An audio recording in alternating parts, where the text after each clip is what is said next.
Ndërkohë në Bronx të New Yorkut u inaugurua klasa e parë e 2 gjuhësisë shqip-anglisht. Morën pjesë presidenti Shqipërisë Bajram Begaj dhe ministrja në detyrë e punëve të jashtme dhe diasporës së Kosovës Donika Gërvalla, të cilët shprehën mirënjohjen për komunitetin shqiptaro-amerikan për kontributin e vazhdueshëm për ruajtjen e gjuhës dhe identitetit kombëtar. Holsi sjell korrespondenti ynë Halil Mula. Në intonimin e himnit kombëtar dhe në pranitë e përfaqësuesve të Shqipërisë dhe Kosovës, presidentit Bajram Begaj dhe ministres Donika Gërvalla, si dhe shumë zyrtarëve amerikan, në shkollën 108 në Bronx të New Yorkut, filloi projekti dygjuhësor, klasa e parë shqip-anglisht.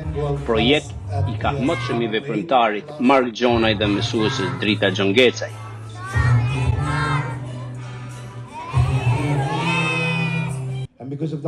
Fal punës dhe angazhimit e pamohueshëm, kontributi e suksesi ynë po vlerësohet dhe identiteti ynë po njihet, tha Gjonaj në fjalën e tij. Kur flasim për ruajtjen e identitetit, kuptohet se pa gjuhë nuk ka identitet, nuk ka kulturë.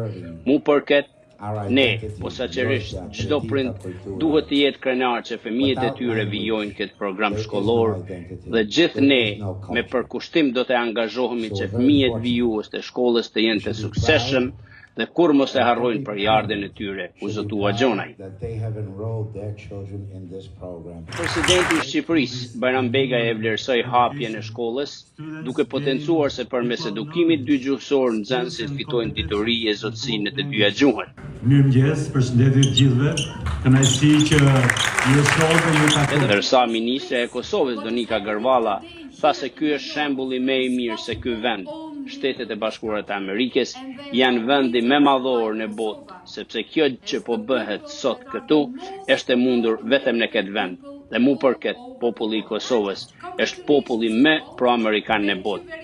Urime të gjithëve dhe faleminderit që jeni angazhuar dhe keni bërë të mundur këtë projekt të suksesshëm. Falenderoj ministra Gërvalla. Të dashur pjesëtar të komunitetit shqiptar në New York, I dashur Mark, të dashur mysafir, dear superintendents, deputy, state senator, all friends of the Albanian community in this beautiful city and in this country that today is showing again that it is the greatest country.